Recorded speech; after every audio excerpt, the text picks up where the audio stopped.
deep silent breath of late autumn, when the world outside your window begins to fade into shades of russet and grey, there exists a night older than memory itself, a night we now call Halloween, but which once bore the sacred and chilling names of Samhain. Close your eyes and let your mind drift back 2,000 years to the mist-shrouded hills and ancient forests of the Celtic lands, to a time when the very rhythm of human life was dictated by the turning of the seasons, and the mystery of the dark was not just a metaphor, but a tangible, cold reality. It was here, amongst people deeply attuned to the pulse of the earth and the distant, indifferent movements of the stars, that the true primal meaning of this haunted evening was forged. Samhain, pronounced roughly Samhain, was not merely a festival of harvest. It was the hinge upon which the entire year turned, the profound, inevitable moment when the bright, fertile, and active half of the year gave way to the cold, dark, and dormant domain of winter. It marked the final gathering of the crops, the last bringing in of the livestock from the high pastures, and the preparation for the long, silent slumber of the earth. But more than agriculture, Samhain was about boundaries.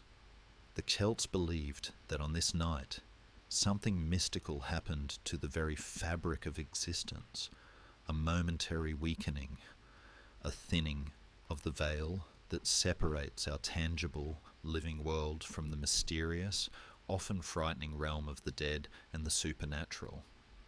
Imagine the atmosphere in those ancient villages. The fear was quiet, profound, and deeply religious, not loud or theatrical.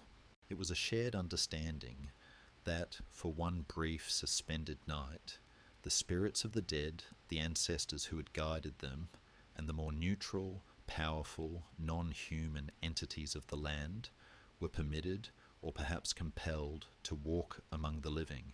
It was a time of immense respect and quiet terror, a moment when one might accidentally stumble upon a spectral traveller on a lonely path, or hear the faint cold whisper of a long-departed relative carried on the sharp autumn wind. The normal laws of space and time felt fragile, easily broken, allowing shadows to take shape and echoes to become voices. The most dramatic and visible ritual of the night was the lighting of the bonfires. Across the hillsides, huge stacks of wood and brush would be assembled, ready to be ignited. But first, in a powerful communal gesture, all domestic hearth fires were extinguished. This act symbolized a clean break, a ritualistic death of the old year, and the removal of all its impurities, misfortunes, and accrued bad luck. It was a deliberate, total submission to the darkness, followed by an even more defiant collective rebirth. When the central, sacred communal bonfire was lit, often by the druids or spiritual leaders, it was a beacon, fierce and defiant against the overwhelming night. The fire was meant to mimic the power of the sun, to give strength against the encroaching cold, and to ward off the more mischievous or malevolent entities that might slip through the weakened boundary. Then, in an act that sealed the community's bond, the fires were not just left burning on the hills. Brandishing torches lit directly from the sacred source, people carried the purified flame back down to their homes, relighting their own hearths. This relighting symbolized the drawing down of the purified New Year's protection and the promise of warmth and survival through the winter. The flames dancing in the darkness were both protection and prayer, a beautiful, flickering dialogue between the living and the vast unknown. The true focus of Samhain, however, was on the Aos Sí, not the cute winged figures of later tales, but powerful, often capricious spirits and nature deities who inhabited the ancient burial mounds and hidden places. They were beautiful, fearsome, and could be terrifyingly cruel, known to steal away unwary souls, curse the crops, or lead travellers astray into the endless fog. The rituals performed by the living were therefore a careful, delicate balance of respectful hospitality toward the ancestors and rigorous defense against the more dangerous entities. Inside the darkened, smoke-scented cottage, a sacred moment of communion would take place. A place would be deliberately set at the table, often a cold, silent plate, for the returning dead, a gesture of profound respect and inclusion for the family's spectral kin. The meal itself would often be eaten in hushed silence, the atmosphere thick with the presence of the unseen guest. This tradition ensured that the ancestors felt honoured and remembered, hopefully encouraging their protection rather than their displeasure. But outside, the air was sharp with risk. To venture out, as was often necessary for communal rites, one had to take precautions, and this is the deep primal root of our modern costume. By covering one's face with a mask made of ash, soot, or hide, and shrouding the body in tattered cloth, the living could blend with the passing throng of spirits. The logic was simple. If the malevolent Aos Sí or other wandering ghosts could not distinguish a living person from one of their own shadowy ranks, the person would be left alone, untouched by the curses or the cold hands of the spirit world. It was a necessary deception, a powerful magical shield woven from fear and ingenuity.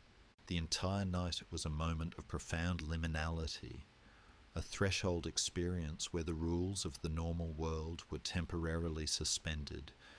It was a time of remembrance, a cautious prophecy of the future, and a sober, collective affirmation of survival before the long, sober discipline of winter began.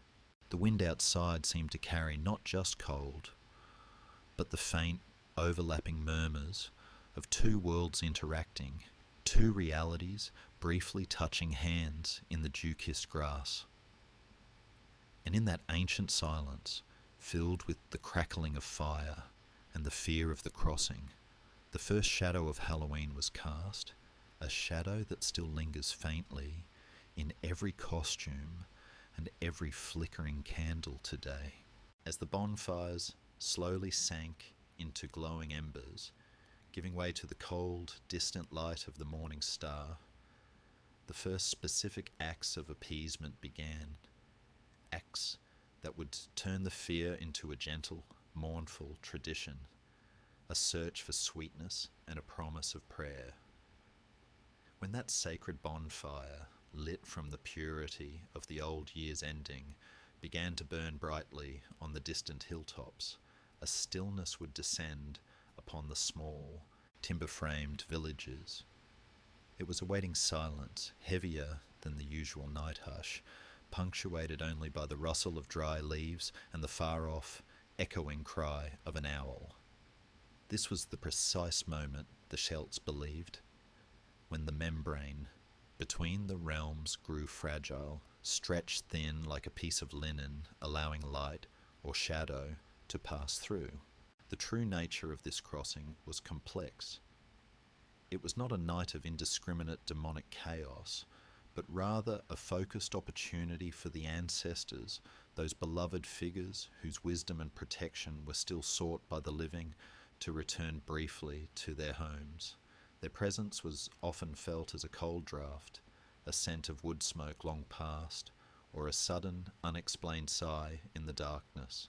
Yet, where a gap exists, not only welcomed guests may enter, and here lies the ancient dread woven into the tapestry of Samhain. The other entities were, as we touched upon, the Aos Sí, the people of the mounds, not sweet sprites, but powerful untamed beings, inhabiting the ancient burial mounds and the hidden places of the landscape. They were figures of immense, untamed power, beautiful and deceptive, known to be capable of great generosity one moment and terrible petty cruelty the next. They could lure travellers away, curse the yield of the crops, or bring inexplicable illness to the livestock. To encounter one unprotected on Samhain night was to risk being lost to their eternal, timeless realm, a land where joy was strange and sadness was forever. Therefore, the rituals the living performed were a masterful, quiet blend of familial hospitality and desperate, necessary defence. Imagine the scene: the family gathered inside the darkened cottage, the new flame finally brought back to the hearth, casting uncertain, flickering shadows across the worn faces. But they knew they could not stay within the safety of their four walls all night. The community needed to affirm its presence and its protection in the face of the chaos. This is why the practice of wearing crude disguises began, not for festive fun, but as a crucial magical shield against the capricious spirits. By covering one's face with a mask made of animal hide, soot, or blackened ash, and shrouding the body in tattered cloth, the living could achieve a temporary anonymity, blending with the passing throng of spectral travellers. The logic was deeply felt. If the malevolent spirits could not distinguish a living person from one of their own shadowy, wandering ranks, the person would be left alone, untouched by the curses or the cold hands of the Aos Sí. It was a necessary deception, a powerful act of mimicry to ensure survival on the night of maximum visitation. And in this very act of masquerade, a subtle but profound shift in the communal psyche occurred. The fear was managed through imitation, and in the chaos of disguise, the normal rules of society loosened. People moved through the night, hidden behind their frightening or strange faces, carrying out small symbolic acts, perhaps leaving an offering of milk or grain at the edge of the dark woods for the Aos Sí, or quietly visiting a neighbour's door in their spectral guise to ensure goodwill for the coming winter. This movement, this silent parade of disguised figures, was an essential element of the crossing. It affirmed the power of the boundary while simultaneously acknowledging its temporary weakness.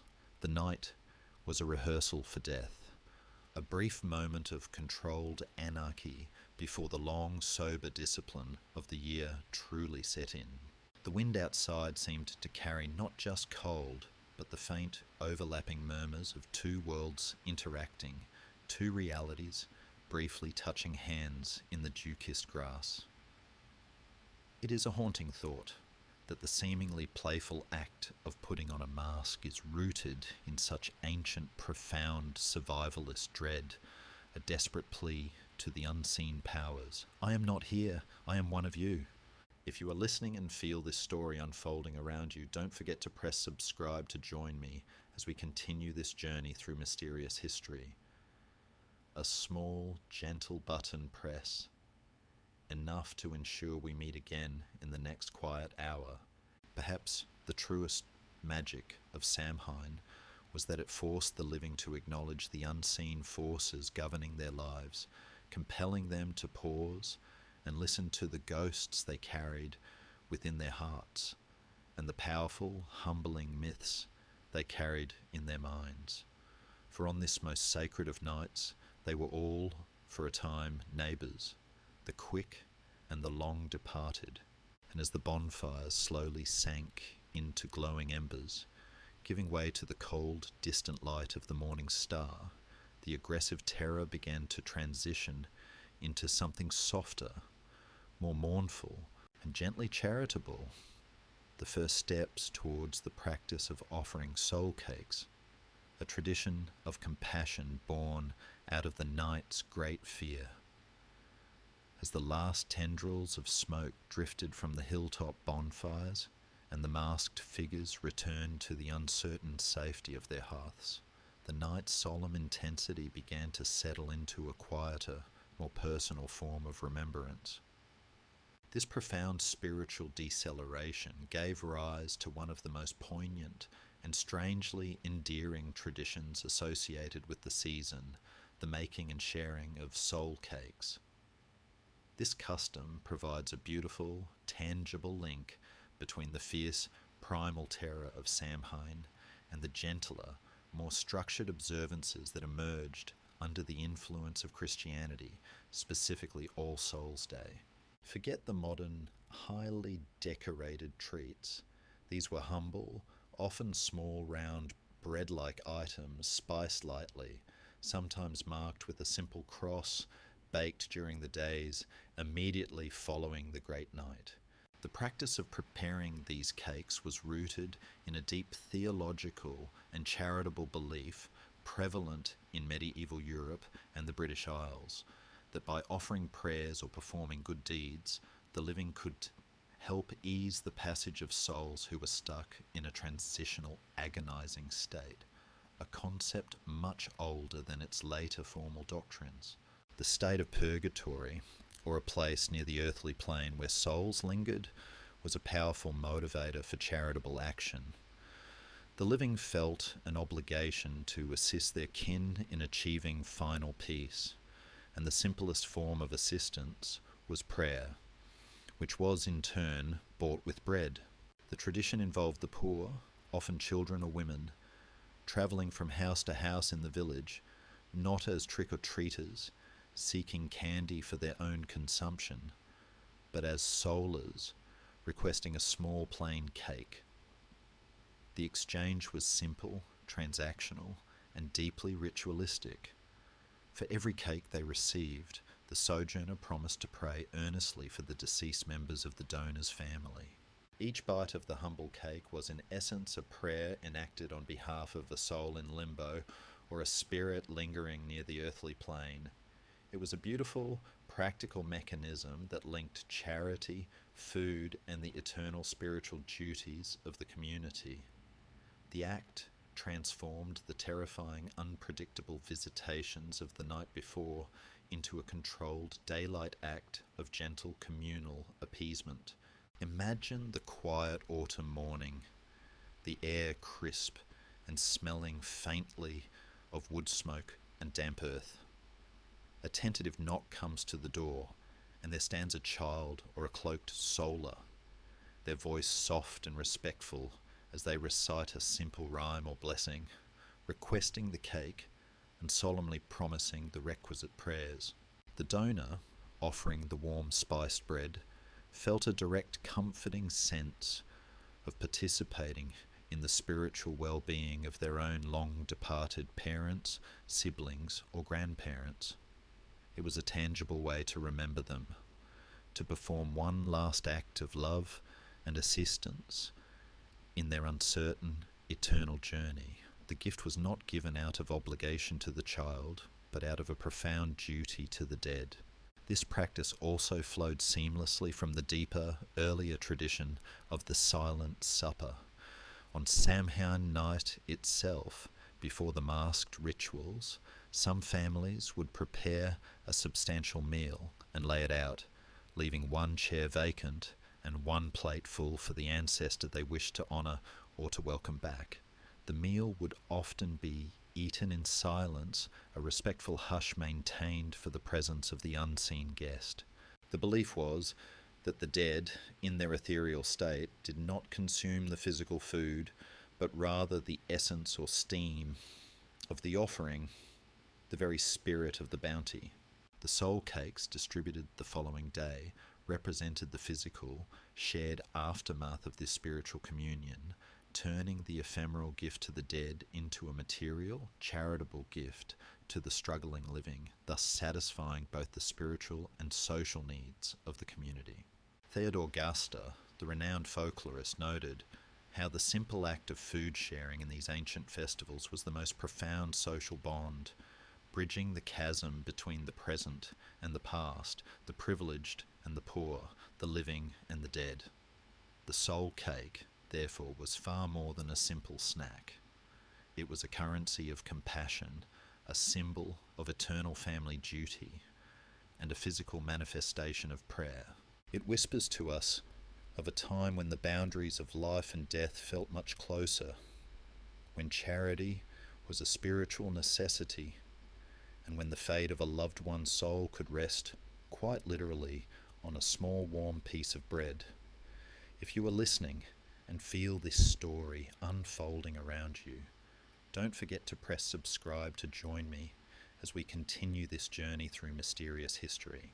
Your gentle support ensures the whispers of the past do not fade. And as the last crumbs were swept away, and the promises of prayers were carried out into the pale morning, the community could feel a fragile sense of peace. The fearsome night had passed, and the spirits, appeased and remembered, had retreated back beyond the veil, but the eternal human desire to glimpse the future, to peek beyond the quiet certainty of the coming winter, remained strong, and so the rituals moved from appeasement to prophecy, a playful yet earnest attempt to peer into the haze of what was to come, using the very fruits of the season, with the dawn of the new cycle safely ushered in, and the spirits, both benevolent and mischievous, hopefully placated by the warmth of the soul cakes and the sincerity of the prayers, the intense spiritual atmosphere of Samhain began to lighten, settling into a mood of expectant, playful curiosity.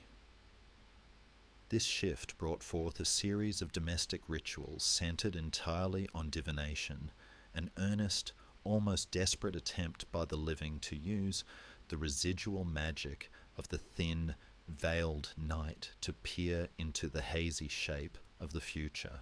The Celts and their descendants believed that because the boundary between the realms was momentarily weak, the lines of fate were more visible, more susceptible to being read through the use of everyday symbolic objects. These were not the grand, terrifying prophecies delivered by wild-eyed shamans in a trance, but intimate, often humorous games played in the firelight of the home, primarily focused on the most immediate and pressing concerns of young villagers: love, marriage, and longevity. The kitchen, the very heart of the home, and the source of the recent Samhain feasts, naturally became the arena for these gentle fortunes. Two particular elements of the successful autumn harvest, nuts and apples, held immense symbolic power and became the primary, most accessible tools for this autumnal clairvoyance. Apples, as we shall see, were linked to the mythical island of Avalon and the Roman goddess Pomona, symbolizing love and immortality. Nuts, with their hard outer shell protecting a life-sustaining kernel, symbolized fertility, endurance, and the hidden truth of a relationship. Imagine a group of young men and women gathered around the newly cleaned hearth, the shadows dancing on the walls as they engage in the age-old tradition often known as Nutcrack Night. Each person would select a pair of nuts, typically chestnuts or walnuts. One nut represented themselves, often marked with soot or thread, and the other nut represented a potential romantic partner or current sweetheart. The pairs were then carefully placed upon the warm embers of the fire. The anxiety and nervous laughter that must have filled those ancient kitchens are palpable across centuries. The way the nuts behaved offered a crucial clue to the relationship's future. If the nuts burned brightly, cleanly, and steadily beside each other, it foretold a happy, harmonious, and lasting union, a love that would endure the coldness of winter. But if the nuts hissed, sputtered, crackled loudly, or worse, flew dramatically apart with a sharp pop, it was a clear, unfortunate omen of a turbulent relationship, perhaps a lover's quarrel, a painful separation, or a swift, fiery ending. The outcome was accepted as an indisputable verdict, dictated by the magic of the night. Apple divination, however, was perhaps the most iconic and enduring of these practices. Bobbing for apples, the seemingly frivolous modern game, is a direct, watered-down descendant of a very serious divinatory rite. To successfully retrieve an apple with one's mouth from a tub of water, a watery boundary mirroring the thinness of the veil, was seen as a sign of luck, success, and longevity in the coming year. The very act of plunging one's face into the water was a symbolic immersion into the element of fate, More specific, though, was the custom involving the apple peel. A young, hopeful person would take a small knife and attempt, with concentration and a silent wish, to peel an entire apple in one continuous, unbroken strand. An unbroken peel promised a whole, unbroken future. Then, with eyes closed and a silent question about their fate in their heart, they would swing the long, curling peel over their shoulder. The crucial moment came when the peel landed on the floor. The shape it formed was believed to be the first initial of their destined spouse. It was a moment of breathless, fragile anticipation, the soft thud of the peel potentially determining the direction of a young life. Another, more unsettling tradition involved eating an apple while looking into a mirror in a dimly lit, often candle-lit room, sometimes specifically at the terrifying hour of midnight. It was whispered that the face of one's future beloved, or perhaps even one's destined spouse, might momentarily appear reflected over their shoulder in the glass. These were acts of mild transgression, of deliberately seeking forbidden knowledge from the mysterious, on a night when the world was already suspended between light and dark. They were small gambles with fate, an attempt to force the hand of destiny under the cover of the night's ancient transient magic. The beauty of these practices lies in their intimacy. They were small, hopeful gestures made under the large cold shadow of the impending winter. They show us that the profound fear and solemnity of Samhain were beautifully balanced by the eternal human longing for connection, certainty, and knowledge of what lies ahead. If you are listening and feel this story unfolding around you, don't forget to press subscribe to join me as we continue this journey through mysterious history. Your quiet participation helps keep these ancient tales alive. And yet, there was another, more macabre tradition that arrived much later, though it shares the same spirit of using the night's magic for prophetic or protective purposes.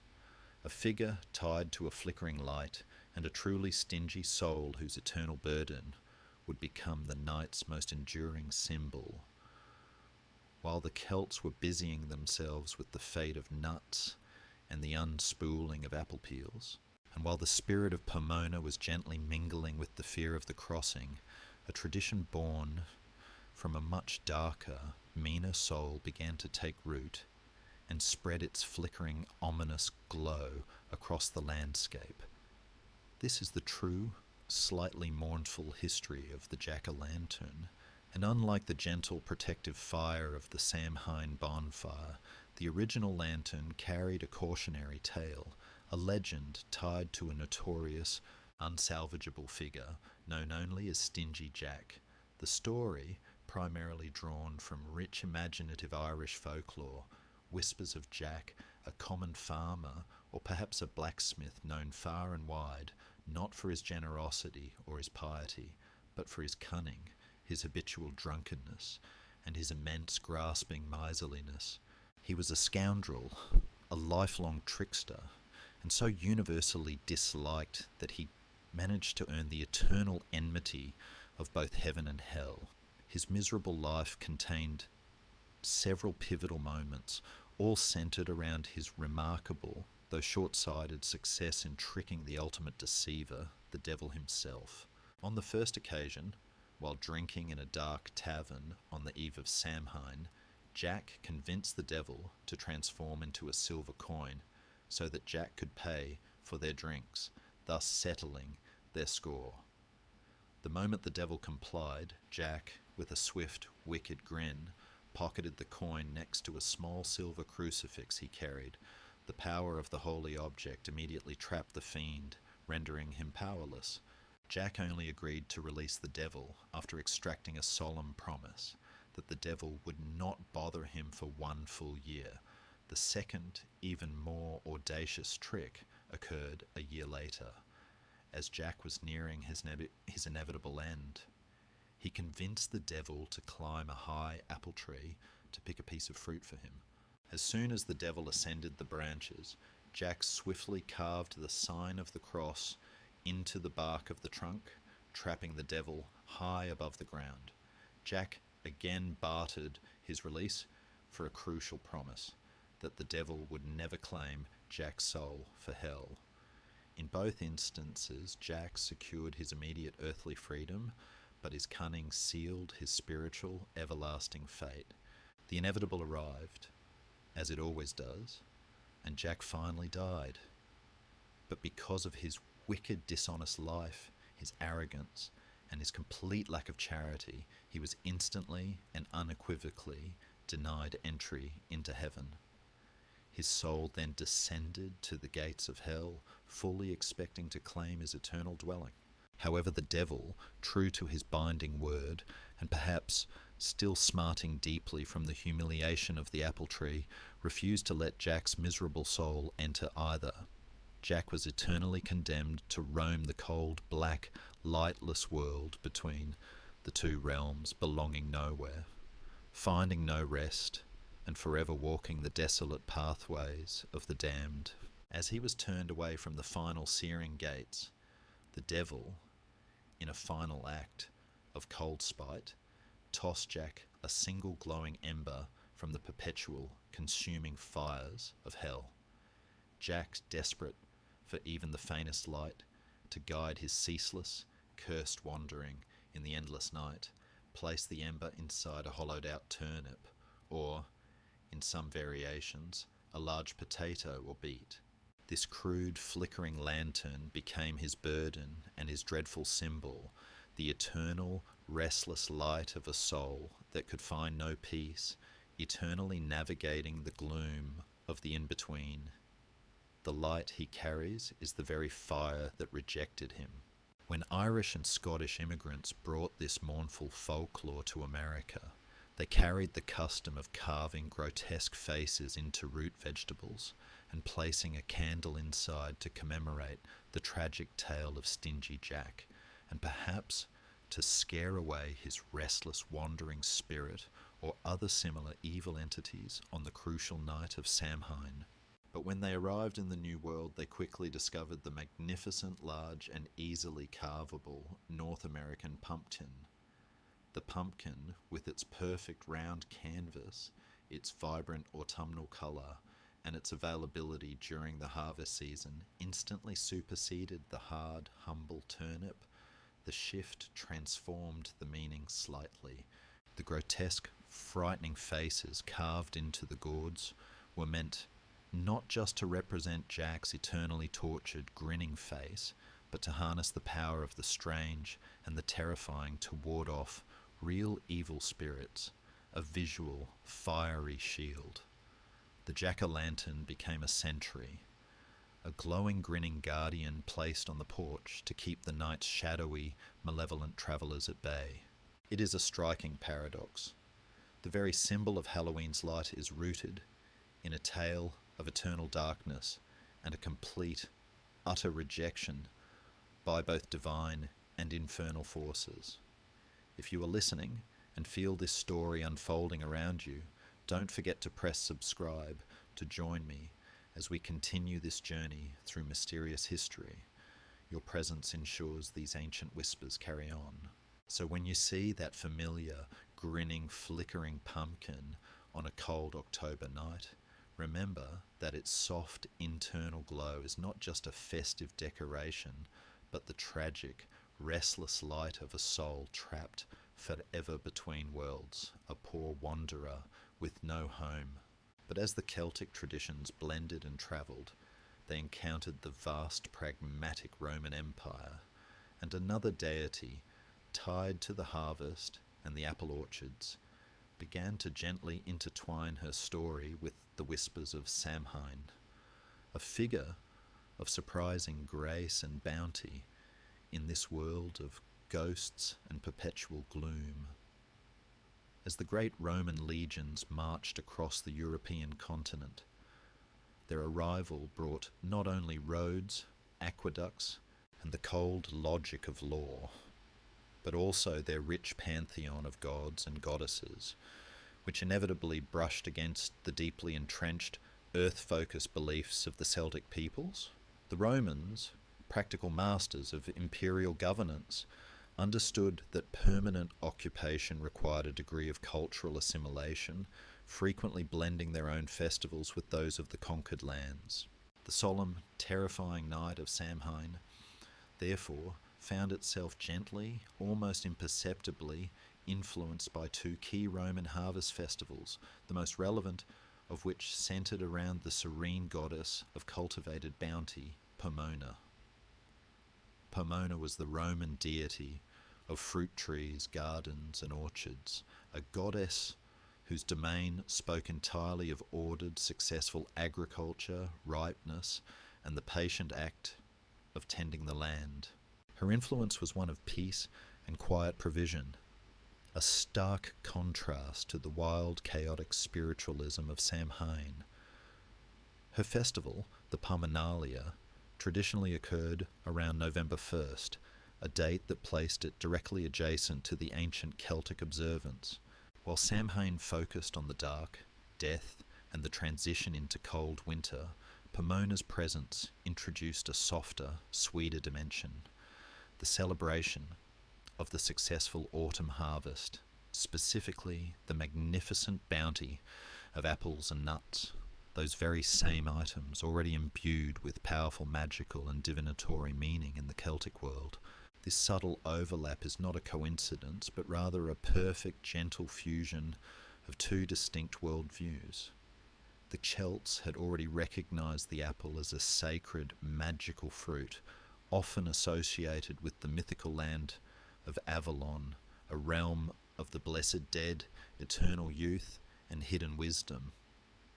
When the Romans introduced the formal worship of Pomona, they reinforced and sanctified the existing symbolic importance of the apple.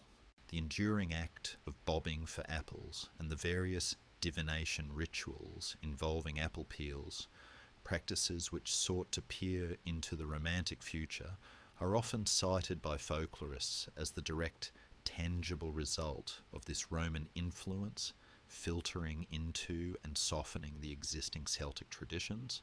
Pomona, with her gentle hand and her cornucopia of ripe fruit, gave the darker, more fearful festival a crucial touch of agricultural gratitude, an assurance of earthly provision against the threat of the coming cold.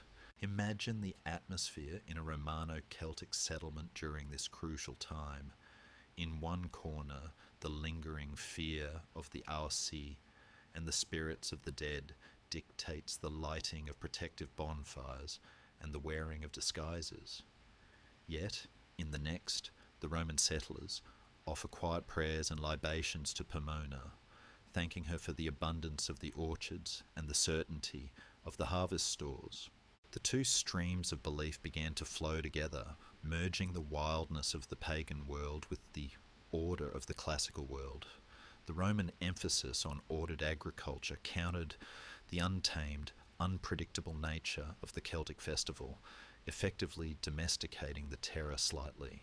It was perhaps the first step toward transforming a night of profound spiritual dread into a communal harvest celebration that included structured games, shared food, and a slightly more social focus that prioritized the living and their future over the dead and their past. Pomona introduced a sense of grace, security, and ripeness into the grim transition to winter. She reminded the people that even as the year died, the earth had yielded its treasure, and that the seeds of the next season were safely tucked away beneath the frozen ground.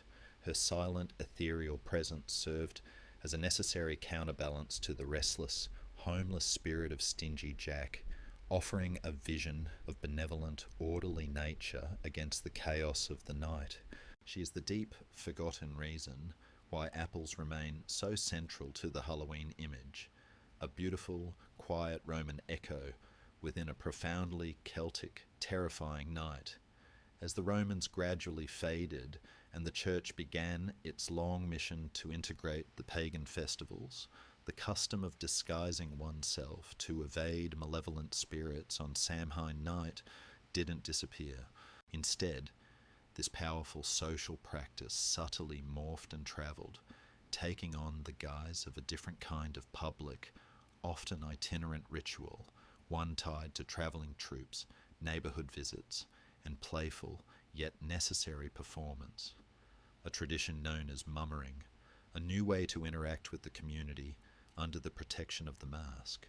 The deeply ingrained human need to move under the cover of a mask, an ancient vital strategy for evading the notice of both the restless dead and the malevolent nature spirits on Samhain night, did not vanish with the arrival of Roman and later Christian influences. Instead, this powerful primal impulse towards disguise found a new, more theatrical and communal outlet in the customs of mummering and festive masquerades.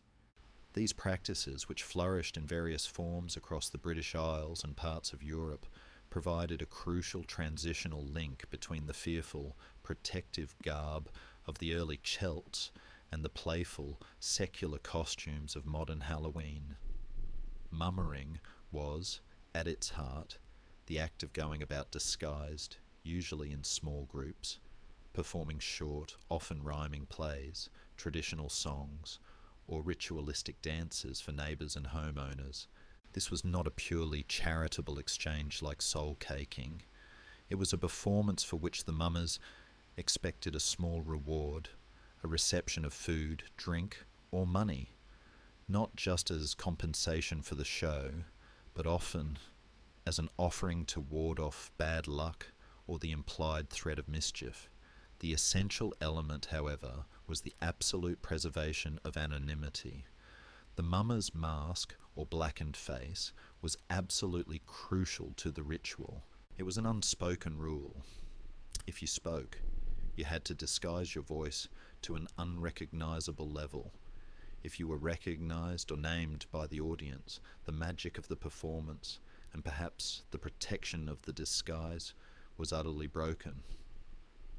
Imagine the deep, hushed autumn nights, the silence suddenly broken by the sound of muffled voices, a rhythmic drumming, and the shuffling of feet approaching a farmhouse door.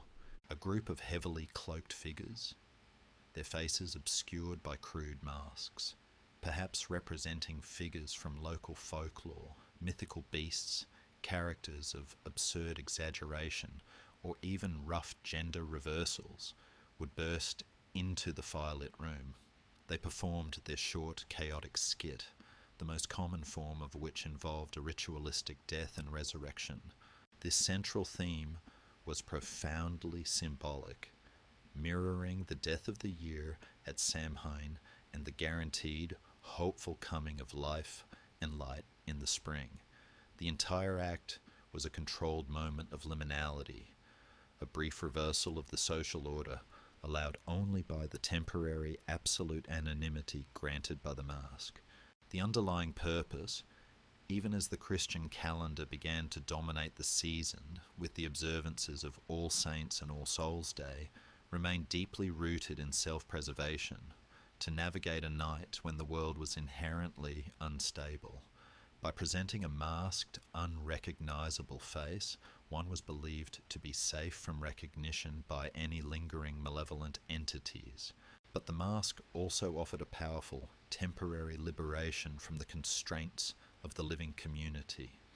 The masquerade offered a chance to step outside one's fixed identity and one's troubles, allowing the poor to momentarily demand from the rich or the quiet to momentarily act the fool.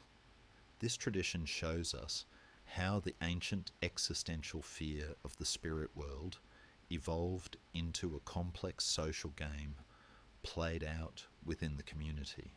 The masks were no longer just a defensive shield against the outside.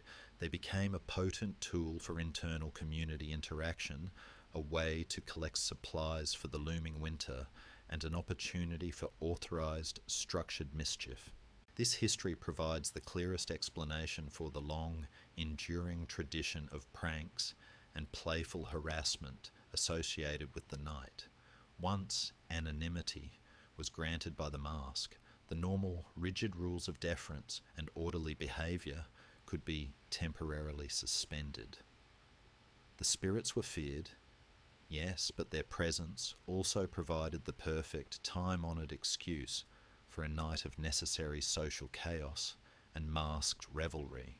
It is a fascinating thought that when we slip on a modern costume, whether a simple sheet or an elaborate outfit, we are participating in a ritual spanning millennia, a profound, almost unconscious acknowledgement that there are nights when our ordinary face and ordinary identity are not enough to see us safely through the dark.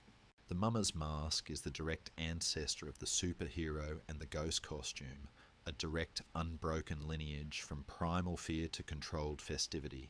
And as these disguised revelers moved through the night, they were constantly reminded of the power of cleansing and renewal, a power often concentrated into a singular, dramatic ritual of purification carried out on the hills, the building and inevitable burning of great symbolic effigies, a final, a fiery expulsion of the old year's darkness to guarantee the purity of the new. While the masked figures of the mummering tradition danced and the gentle ghosts of the ancestors were placated with small, humble cakes, a far more intense, public and dramatic ritual took place in the open fields or upon the high ground, the ritual burning of the effigies. This practice, while widely used across various cultures to celebrate summer or ensure fertility, held a particularly potent and slightly terrifying significance during the period immediately surrounding Samhain. It was the physical, roaring manifestation of purging the old, the harmful, and the entirely unclean from the community before the long, silent spiritual and physical sleep of winter began. These effigies, often large, intricately woven figures made of wicker, straw, branches and wood, were sometimes crafted to represent the very spirit of the dying year, a symbolic, collective vessel designed to hold all the bad luck, the misfortunes, the illnesses, and the accumulated moral and spiritual dirt of the past 12 months. Imagine the villagers working collectively, shoulder to shoulder, to construct this large silent figure under the looming shadow of the autumn twilight, their breath misting visibly in the cooling air.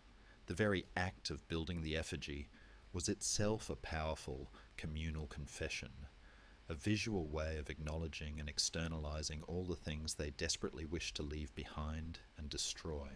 The process was both physically demanding and deeply cathartic. When the crucial moment came, often coinciding with the lighting of the great communal bonfires, the effigy would be solemnly and dramatically set ablaze in a spectacular, roaring conflagration, the flames leaping fiercely high into the black, star-scattered sky. Were not merely for illumination or visual spectacle, they were believed to possess a transformative, almost alchemical power, a literal purification delivered by fire. As the straw and wicker figure dissolved rapidly into smoke, heat, and ash, it was deeply believed that the accumulated misfortunes, bad spirits, and diseases of the community were effectively captured and carried away on the heat and the smoke, dissipating into the ether, leaving the people and the land utterly cleansed and spiritually ready for the harsh, new cycle of the year.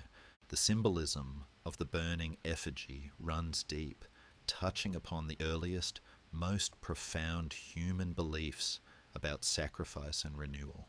While in later history the figure was purely symbolic, in some of the deepest, darkest antiquity, it is speculated and sometimes alleged in historical accounts that animals, or even in the rarest of circumstances humans, might have been offered to these flames in an attempt to appease the most powerful destructive forces. However, even when the offering was purely symbolic, a mere figure of woven straw and branches, the intensity and the visceral impact of the act remained the deliberate, fiery, public destruction of the negative forces to ensure the survival and prosperity of the group.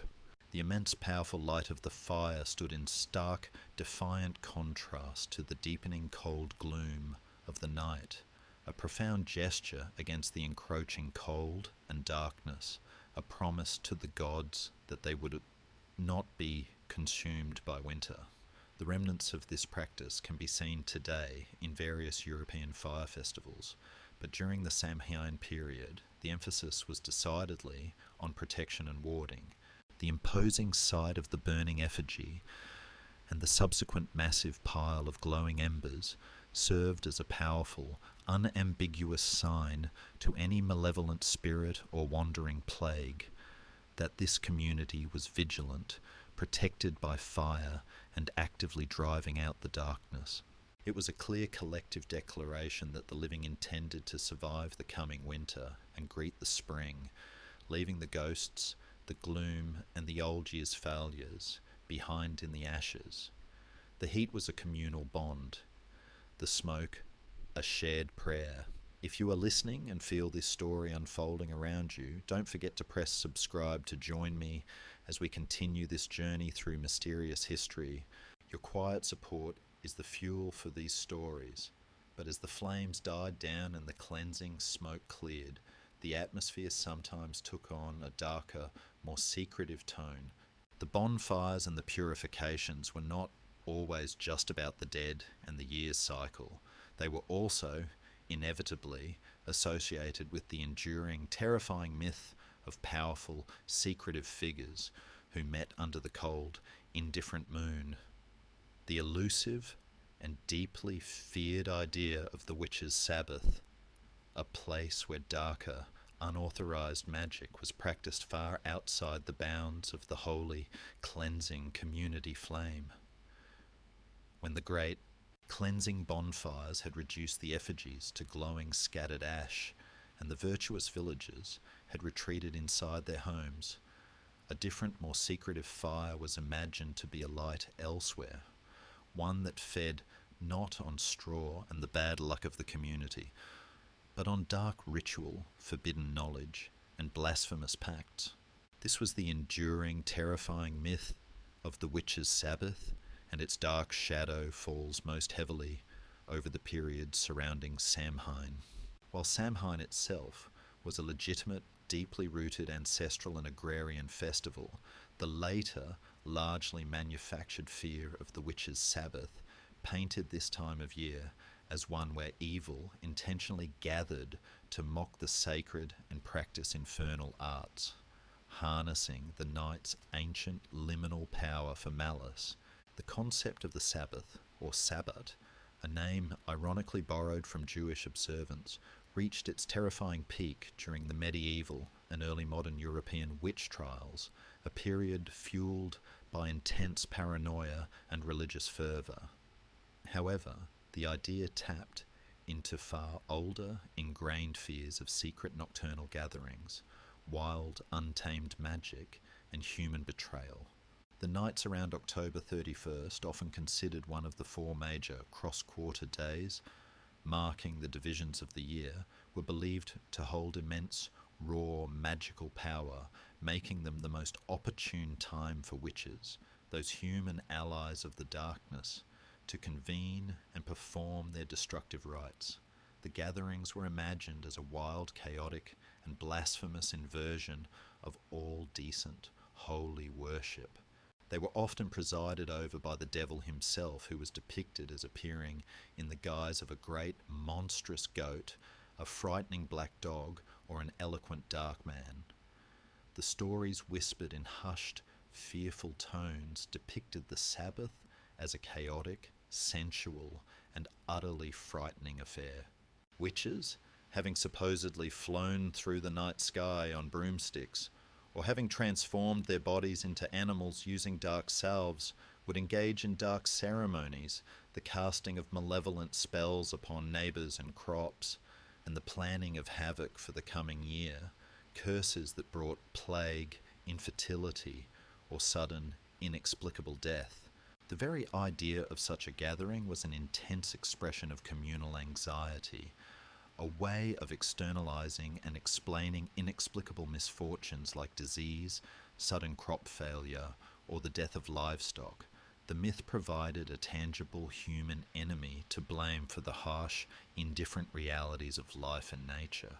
It is vital to understand that the historical witch was often a marginalized figure, a village healer, an elderly midwife, or simply a woman who defied social norms, and the entire concept of the demonic Sabbath was largely fabricated or wildly exaggerated during periods of mass hysteria and centralized persecution.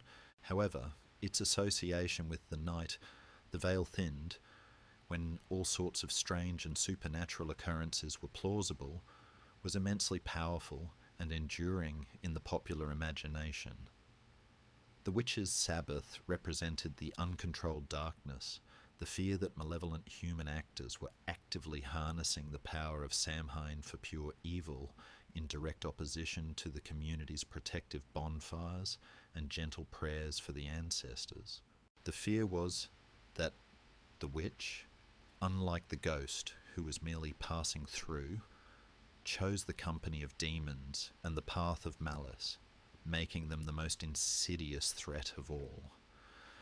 This deeply rooted folklore added another, more complex and paranoid layer to the autumn night.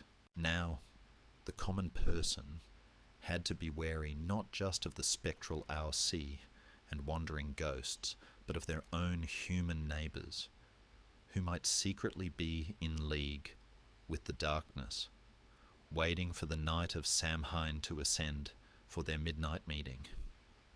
The shadow of the witch trials, though historically later, permanently darkened the ancient neutral power of the night's magic.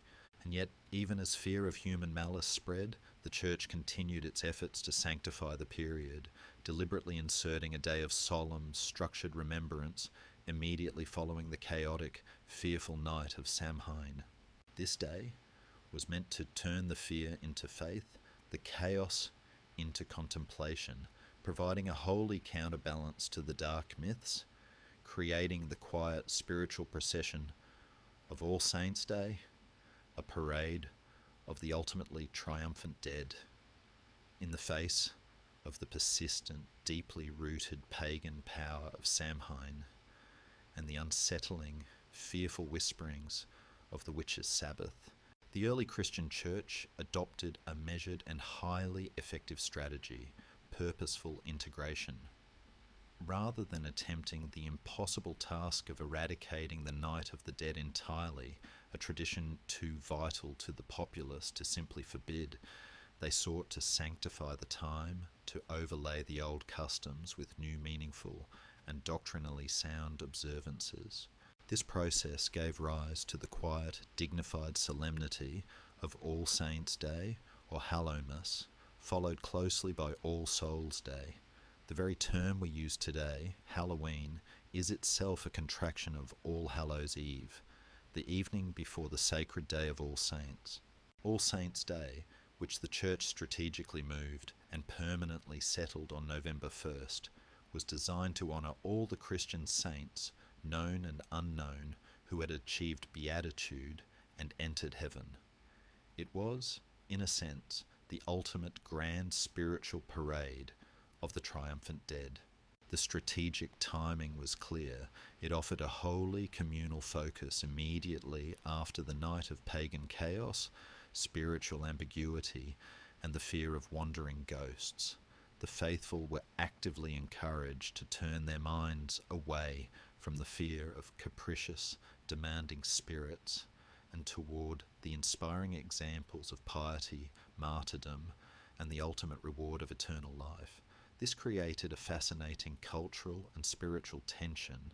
On October 31st, people still felt the ancient primal impulse to placate the frightening spirits, to disguise themselves, and to divine their future fate under the thin veil.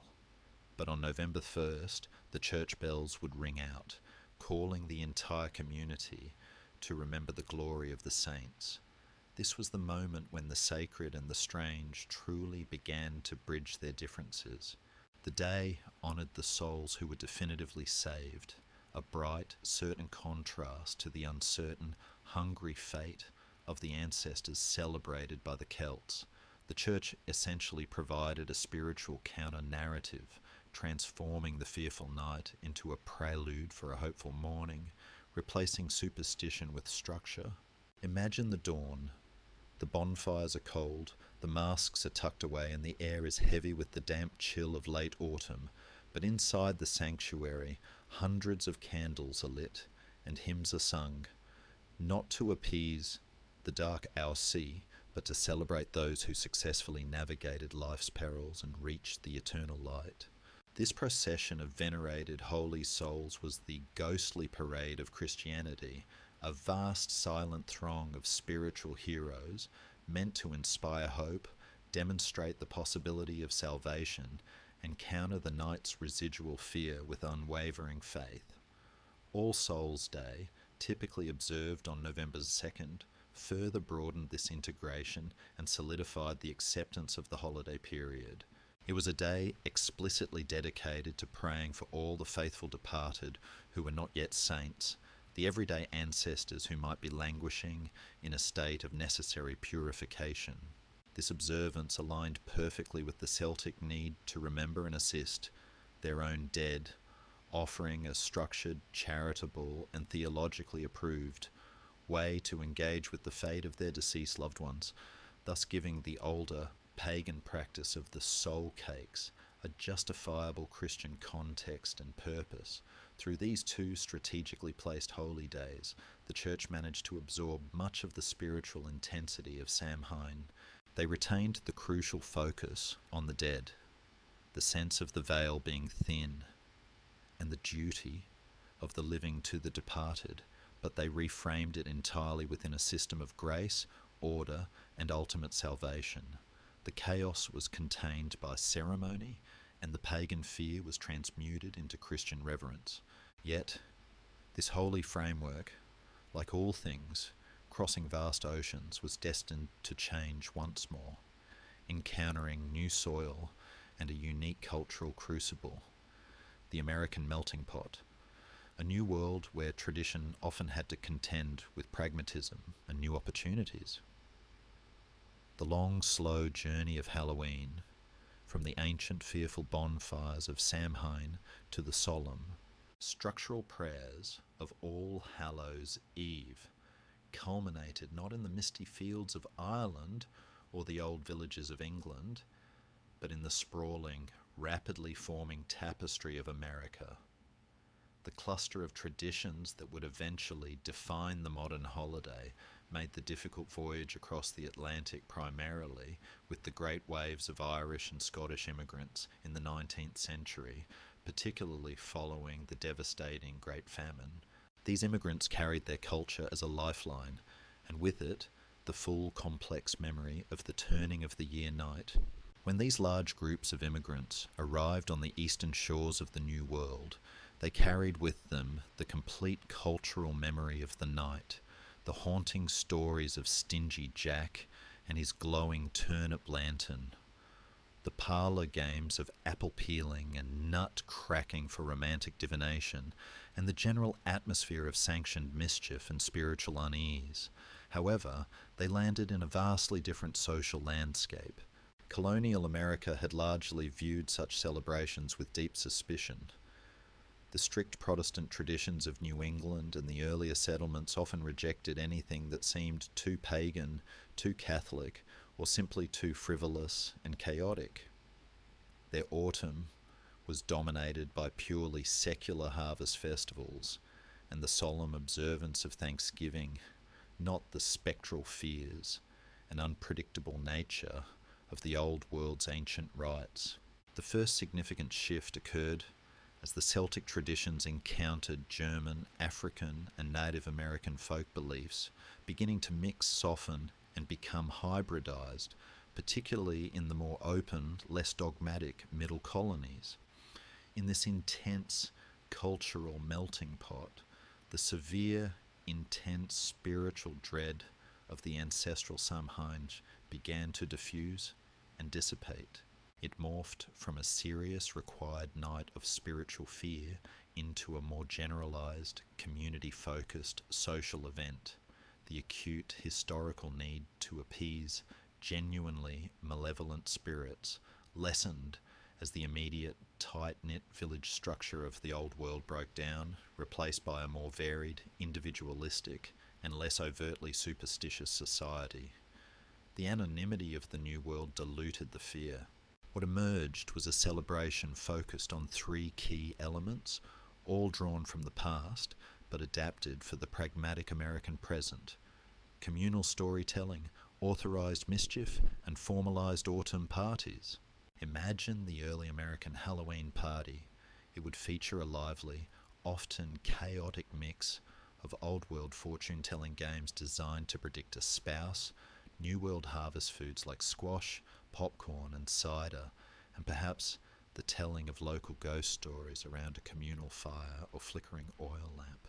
The practice of guising, or mumming, was adapted into a more purely social form of masquerading, a chance for young people to step out of their rigid societal roles and engage in sanctioned, playful, but often uncontrolled chaos. Crucially, the jack-o'-lantern found its true home and its perfect vessel in the abundant, large American pumpkin. The shift was immediate and defining. No longer just a memorial to the wretched, stingy Jack, the carved pumpkin became a piece of seasonal art, a welcoming, friendly light, and a universal symbol of the successful harvest. It was a visual compromise between the old world ghost stories and the new world celebration of bounty. The Americanization of Halloween was, essentially, a process of secularization and socialization. The ghosts were less likely to be feared, demanding ancestors, and more likely to be literary figures or fictional comical spooks. The masks were less about protection from death and more about light-hearted play and social commentary. It became less about the fate of the soul and more about the cohesion of the community, turning an ancient, terrifying night into a uniquely American celebration of autumn, identity, and controlled, light-hearted chaos. And yet, as the holiday became more overtly social and less spiritual, a very strange, sophisticated form of communication emerged around it. A secretive language often sent through the mail, a collection of slightly unsettling, beautifully printed cards that hinted at the sophisticated curiosity about the macabre, a fleeting moment of refined spookiness. As Halloween settled firmly into the American consciousness, transforming from a night of genuine spiritual terror into a night of controlled social festivity and light mischief, the underlying human desire to connect with, or at least investigate, the dead did not disappear. It merely shifted venues. This deeply rooted curiosity moved from the outdoor bonfires and silent suppers to the hushed, heavily draped parlour rooms that defined the Victorian era. This was the golden age of spiritualism and the Victorian séance room, a pervasive, curious, and highly theatrical movement that offered a highly stylized, often dramatic way to consult the departed for both entertainment and profound personal comfort. The Victorian era was profoundly preoccupied with death and the afterlife, a fixation spurred by high infant mortality rates, devastating epidemics, and the romantic fascination with the mysterious and the macabre, a cultural sensibility that perfectly aligned with the essence of Samhain. Halloween, with its established ancient reputation as the night when the veil was thinnest, became a culturally sanctioned, convenient time to experiment openly with the unseen forces of the cosmos. The séance room, with its carefully controlled atmosphere, low gaslight or flickering candles, heavy velvet curtains muffling the sounds of the outside world, and the palpable tension of expectation, provided the perfect setting. The atmosphere of a formal Halloween social party often blended seamlessly with the spiritualist gathering, turning the formal, structured consultation of the dead into a legitimate, fashionable form of drawing room entertainment. Imagine a group of respectable guests dressed in their finest attire, gathered around a polished mahogany table, their hands linked in a tight circle, resting upon the cool wood. They listened intently to a medium, a figure often adorned in dark, flowing theatrical robes, whose voice would drop to a dramatic whisper as they claimed to serve as a conduit, channeling the voice or presence of a departed relative. The phenomena produced during these sessions were varied and often astonishing, though the most famous cases were almost always later proven to be elaborate tricks involving mechanical devices, hidden assistance, and stagecraft. The purported results included tables rapping in response to questions, the famous table tilting, disembodied bells ringing in the air, strange cold draughts moving through the room, the appearance of spirit hands reaching out from the darkness, and most sensationally, ectoplasm, often revealed to be cheesecloth, muslin, or even eggs, seemingly extruded from the medium's mouth to manifest a form. Crucially, these seances were not just about communicating with loved ones, they were also a form of sophisticated social drama that allowed Victorians to flirt safely with the dangerous and the supernatural in a carefully controlled environment. The raw, primal fear of ghosts was replaced by the intellectual, refined interest in ghosts.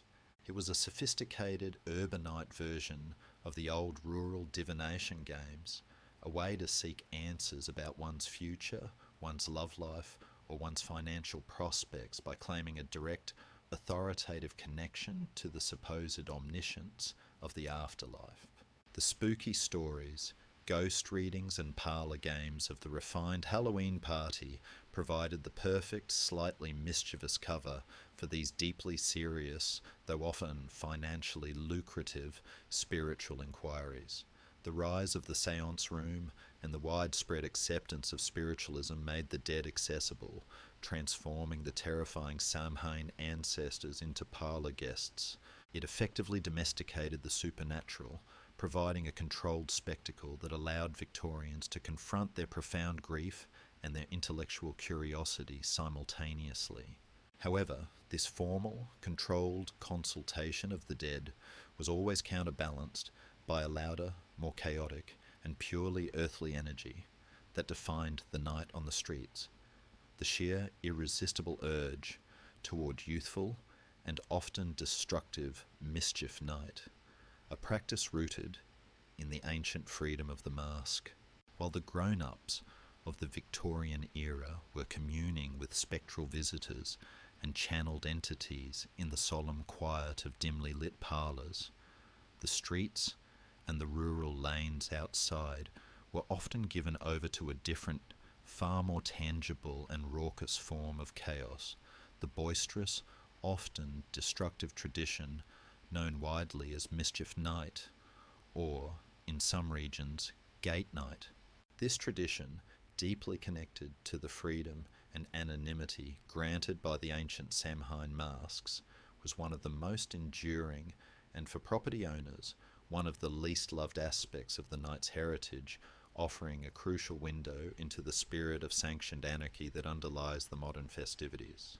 Mischief Night typically took place on October 30th, the night immediately before Halloween itself, or All Hallows Eve, and it was quite simply a communal, unspoken sanctioning of mild to moderate juvenile delinquency. The roots of this practice stretched directly back to the ancient Celtic tradition, where the Aos Sí, the mischievous, capricious spirits of the land, were allowed for one night to play pranks and inflict chaos upon the living world. When the young people adopted the disguise of the spirits, the mask or the blackened face, they also symbolically adopted the spirit's permission for temporary controlled mayhem. The mask was not just a protective shield from otherworldly harm, it was a potent badge of anonymity that lifted the burden of personal, visible responsibility for their actions. Imagine the scene in a late 19th century or early 20th century American or British town. Groups of teenagers, cloaked and perhaps with crudely blackened faces, roamed the neighbourhood, engaging in a variety of practical jokes that were frequently anything but gentle or polite. The pranks ranged dramatically from the merely annoying to the surprisingly disruptive and difficult to rectify. Common activities included gates being unhinged and dragged far away, forcing homeowners to laboriously retrieve them at dawn, farm wagons and simple carts being disassembled and mysteriously reassembled piece by piece on barn roofs, windows being soaped over with hard-to-remove residue that required extensive cleaning, and the infamous, distinctively American tradition of toilet papering trees, shrubs, and houses, which created elaborate, soft webs of chaos. The primary goal was to cause mild, temporary mayhem, to turn the respectable, orderly world temporarily upside down and expose its rigid nature. This authorized chaos served a subtle yet crucial social function. Sociologists and folklorists suggest that these moments of license misrule act as a vital cultural safety valve, allowing deep-seated, pent-up social energy, youthful restlessness, and potential class resentment to be released and contained once a year without permanently damaging the established social fabric. The pranks were aggressive in nature, yet usually aimed at property, not people, allowing for a temporary symbolic expression of rebellion against the strictures of adult, orderly society. The night was a brief, necessary inversion where the powerful became the victims of the powerless, all under the cover of the ancient spirit holiday. However, as towns grew into dense cities and the anonymity of urban life increased during the mid-20th century, the nature of the pranks escalated dangerously, moving sharply from mere adolescent mischief to outright malicious vandalism, and in some notorious areas, genuine threats of violence, arson, and organised destruction. This dangerous escalation, particularly following the Great Depression and World War II, was one of the single most driving forces behind the final, crucial transformation of the holiday. Concerned parents, moral watchdogs, and community leaders, desperate to channel this destructive energy into something safer and more controlled, began to actively and systematically promote the supervised, organised activity that would eventually dominate the night, the formalised, structured ritual of trick-or-treating. The spirit of Mischief Night never truly died. It was simply domesticated and co-opted. Today's polite, highly supervised demand for candy is a direct transactional echo of the old bargain. Give us a treat, the charitable offering, or we, the disguised spirits or proxies of the spirits, will inflict a trick, the authorized chaos, upon you. The mischief was the leverage, the latent threat that enforced the compliance of the community, and the treat was the small price of peace. But within the seemingly simple act of putting on a costume, there lies a more sophisticated symbolic language that spoke not of chaos, but of deep-seated superstitions and cultural anxieties, a secret visual code hidden beneath the cloth and paint that transformed mere dress-up into a form of temporary identity-driven magic. The costume, that ubiquitous, defining symbol of Halloween, carries within its threads a far more complex and weighted history than mere festive dress-up. It is a direct, enduring descendant of the masks worn for essential protection during Samhain, but later evolved in the American context into a rich, silent language of superstitions and symbols. In the late 19th and early 20th centuries, as the holiday became progressively more socialised and commercialised in North America, the choice of a costume was often laden with deliberate, understood meaning, reflecting the deep-seated anxieties, folk beliefs, and cultural obsessions of the time. Choosing a disguise on this night of permeable boundaries was a profoundly symbolic act of either harnessing or actively warding off specific desired powers or unwanted fates. If someone chose to dress as a ghost, a traditional witch, or an exaggerated demon, they were not just being spooky, they were symbolically assimilating into the ranks of the night's wandering, powerful spirits.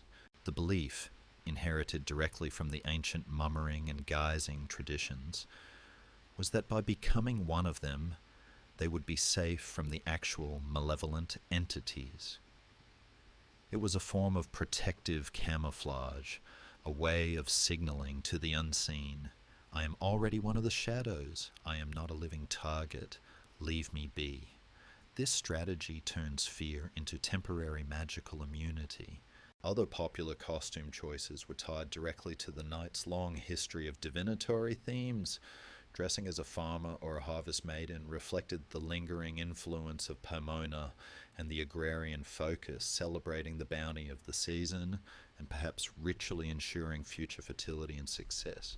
Dressing as a traditional single woman, or sometimes a man in drag, which was a common form of mama's reversal, was often a specific component of the marriage-seeking games, a playful inversion of roles meant to draw attention and symbolically tempt fate into revealing a future spouse through the temporary disruption of identity. The costumes, far from being random choices, were frequently ritualistic tools used to subtly manipulate the mystical forces believed to be strongest on this particular night. The visual fashion of the Edwardian and early Victorian eras also dictated a preference for costumes that were unsettling and strange, rather than purely terrifying or gory. Many popular choices, like highly stylized skeletons with painted faces, classic witches with pointed hats, an image largely imported from European historical depictions, or strange, oversized animal heads and comic ethnic stereotypes, were intended to be visually striking and often mildly grotesque, but they rarely sought the hyper-realistic or bloody aesthetic of modern horror. This was partly due to the fact that early Halloween celebrations were often hosted in people's homes, intimate, refined parlor parties, where the aim was a sophisticated, spooky atmosphere, not cinematic shock value. The fear was intellectualized, not visceral. Furthermore, the costume served as an annual, fleeting commentary on social norms. By wearing the mask, people could temporarily step out of their assigned class, gender, or rigid societal role, enacting a brief authorized reversal that reflected the deep-seated impulse of the mummering tradition. The silent visual language of the costume allowed for a night where propriety was loosened and the ordinary was deliberately overturned without lasting consequence. The very act of transforming your physical appearance on the eve of the new year was a profound unspoken acknowledgement that change was possible, that the established world was temporarily unstable, and that the hidden, desired self could emerge for a single night. This hidden language of the costume speaks to the profound, enduring power of disguise as a social and spiritual tool, linking the modern partygoer directly to the ancient Celt seeking protection. And just as the costume had a subtle language of symbols, so too did the increasingly central reward of the evening, the brightly coloured, mysterious confectionery that became a symbolic shorthand for the autumn harvest itself, the curious, multi-hued enigma of the candy corn, a sweet kernel of history. As Halloween became increasingly social, less spiritually fraught, and definitively American in the early 20th century, the traditional offerings of soul cakes and hearty, nourishing harvest fare began to give way to something much smaller, sweeter, and significantly more commercially appealing candy. And among the myriad of autumn treats that filled the newly popular trick-or-treat bags, one piece of confectionery holds a particularly curious and indelible place in the history of the holiday, the candy corn enigma. This small tri-coloured piece of sugar is far more than just a sugary snack. It is a direct, stylized, and utterly artificial echo of the core agricultural harvest that once dominated the ancient Samhain rituals. Candy corn was originally invented in the late 1880s by George Renninger of the Wunderle Candy Company in Philadelphia, but it was popularized and mass-marketed by the Goelitz Confectionery Company, now famously known as Jelly Belly, in the early 1900s. Crucially, it was first sold under the deliberately rustic, slightly bizarre name of Chicken Feed. This original, seemingly odd and dismissive name reveals its deepest historical and cultural connection. The candy, with its distinct, segmented layering of white at the tip, bright orange in the middle, and yellow at the base, was explicitly designed to look like a kernel of Indian corn, the very staple grain that symbolized the successful end of the agricultural cycle and was central to all American harvest festivals, particularly Thanksgiving, which often overshadowed early Halloween celebrations. Imagine the cultural context of its rise.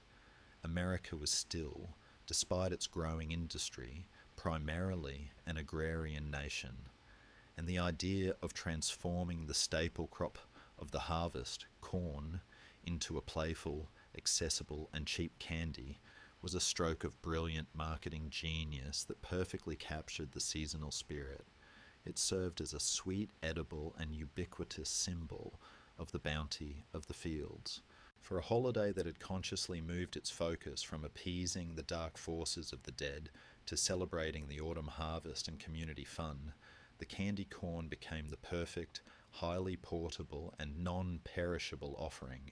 Unlike labour-intensive baked goods or perishable fruit, it could be easily and cheaply manufactured, stored, and distributed, fitting perfectly into the developing industrial economy and the burgeoning formalised custom of trick-or-treating. The colours themselves, though simple, profoundly reinforced the enduring autumn theme.